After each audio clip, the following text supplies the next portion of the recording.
Oštro u desni gornji ugao, Šoškić se bacio, uhvatio i u divnoj paradi. Međutim, pao je, još ne ustaje, da li je povređen? Golman Partizana je zaista izvanredno uhvatio jedan oštar šut sa 16-17 metara. Ustao je da ga odbrani, međutim još nije ustao. Prilaze mu igrači Partizana, prilaze mu i lekari. Da li je to povreda teže prirode? Da li će golman Partizana nastaviti da brani svoja vrata? Da li će odlični reprezentativac uspeti da čuva svoju mrežu? I lekari mu prilaze, ukazuju mu pomoć. Šoškić je još na zemlji. Za trenutak vidjet ćemo da li će uspeti da se oporavi, da li će uspeti da zauzme svoje mesto. Šoškićevu majku ne interesuju rezultate utakmica. Ona samo brine da se njenom Milu ne dogodi nešto kao pre nekoliko godina. I tada je mladi golman bio posljednja odbrana svog tima na meču protiv Veleža. Mostar je tom prilikom prvi put gledao tog elegantnog mladića, do juče još juniora, tako dirljivo neiskusnog i tako zapanjujuće neustrašivog.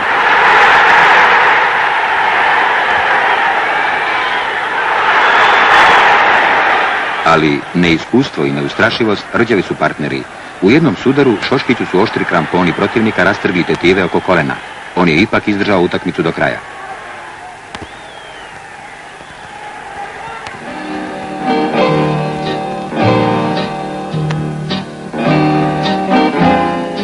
Lekari nisu mogli da poveruju da se sa takvom povredom moglo stajati, a kamoli braniti gol. Njihova ambicija nije bila veća od osposobljavanja za hodanje.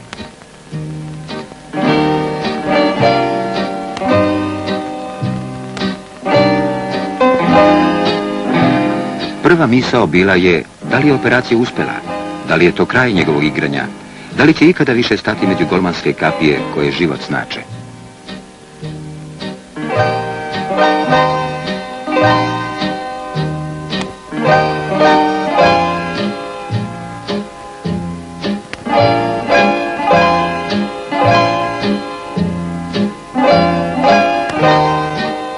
Prava neizvesnost tek je počela kada su minuli prvi bolovi posle operacije.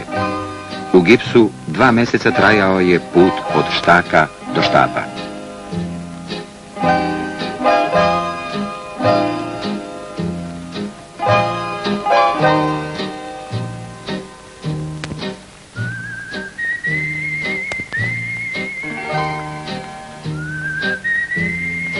Bio je nestrpljiv. Hteo je brzu pobedu, hteo je već sutra na teren. Mučila ga je sumnja drugih. Niko nije verovao u njegovo izlečenje, u njegov povratak na gol. Niko sem njega.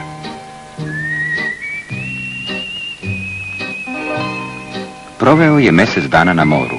Blage kretnje u vodi vraćale su uz scenu bolova, pokrete njegovom kolenu i snagu mišića.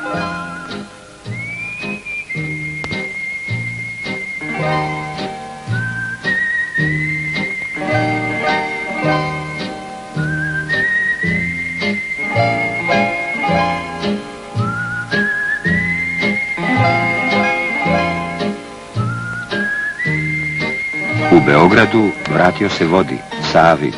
Za spasitelja svog kolena izabrao je najtežu barku.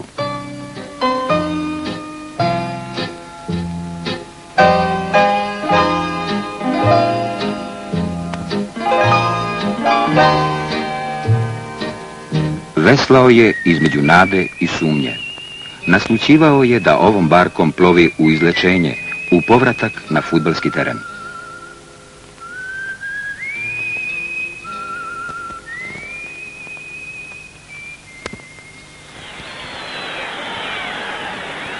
I jednog dana, posle 7 mjeseci, pojavio se u dresu Partizanovog golmana sa kolenicom kao jedinom uspomenom na proživljenu dramu.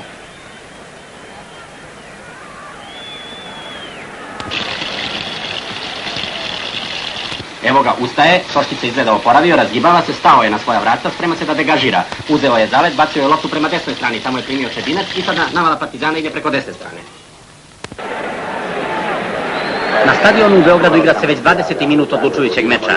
Partizan uspeva postepeno da sredi svoje linije. Zvezda vrši još uvek opasne napade. Ona očigledno želi da postigne drugi gol i da tako osigura pobedu. Sada je išao napad preko leve strane, ali je zaustavio loptu Sombolac. On je poslao u sredinu, međutim Malešev je uzeo. Prodire krupnim koracima napred. Prešao je sredinu terena. Ide ka golu Partizana. Jedan igrač ga prati. Zaustavljen je međutim i oboren. Malešev je oboren, to je slobodan udarac za Crvenu zvezdu. Crvena zvezda vodi sa 1:0. Marević je poslao bombu, ali pravo u publiku. Igra se 25. minut prvog poluvremena. Čebinac je krenuo preko desne strane. Došao je do ivice 16 terca, centrirao je, Mihajlović je skočio, tukao je, međutim kraj gola, propala je i ova šansa. Kroz sredinu Crvena zvezda očigledno ne može da se probije. Čebinac je primio loptu iz pozadine, međutim on je izgubio. Ponovo je zahvatio, bori se sa dvojicom igrača, krenuo je preko desne strane, tamo je u susret došao i Šekularac da mu pomogne, Čebinac je zaustavljen, ali je to i zaustavljena akcija Partizana na nepropisan način, to je slobodan udarac za Partizan. 35. minut utakmice, rezultat je i dalje 1:0 za Crvenu zvezdu. Crvena zvezda ima prednost, ona je i terenski nadmoćniji tim, vodi sa 1:0. Vasović je sada nabacio loptu, Mihajlović je skočio i crtao je Stojanović, odbranio je, kratko je odbio, ponovo Crvena zvezda napada sada preko leve strane, loptu je primio jedan od igrača Crvene zvezde, došao je pred Šoškića, tukao kraj gola.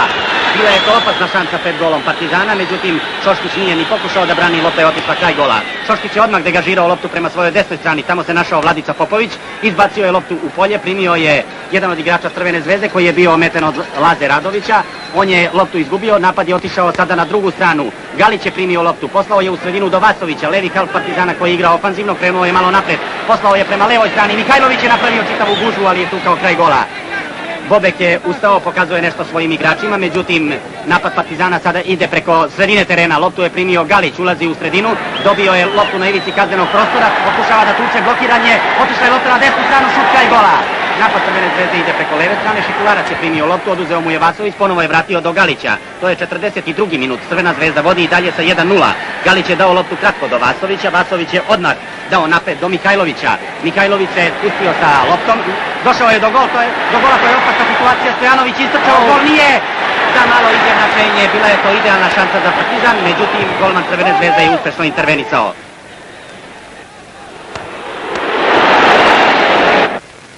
I dok na fudbalskoj areni Partizanovi mladići biju odlučujuću bitku, u tišini biblioteke stadiona dremaju uspomene na jedan veliki fudbalski tim. Lazarević, Čolić, Valok, Belin, Čajkovski, Mihajlović, Bobek, Milutinović, Stojanović, Atanacković, Jovanović, Pajević. Špic, veliki trener, stvorio je ovu ekipu. Mladi tim, novi talas, ostvario je neispunjenu želju veterana. Posle 12 godina iščekivanja osvojio je državno prvenstvo. Oni se danas muče oko jednog gola, a stari majstori bili su kadri, mada toliko dugo nisu bili šampioni i za najveće podvige.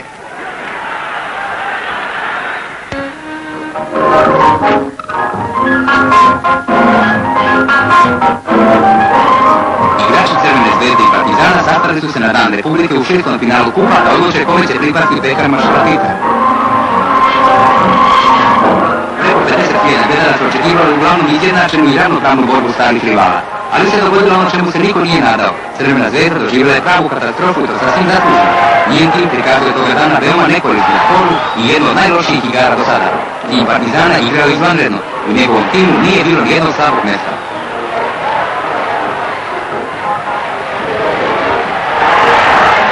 U 13. minutu, greškom Krivokuće koji je kratko odbio loptu, Valok je postigao prvi gol. U 25. minutu Zelić je povisao rezultat na 2:0.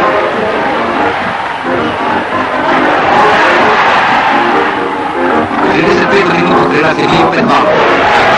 Zelić je sa rezultatom 3:0 u korist Partizana. Kada je odmah na početku drugog poluvremena Zelić postigao 4. gol, bilo je jasno da će Zvezda doživjeti katastrofu. U 80. minutu došao je 5. gol, postigao ga je Bobek.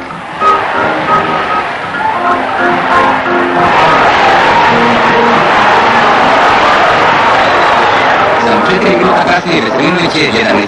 završio prvi gol.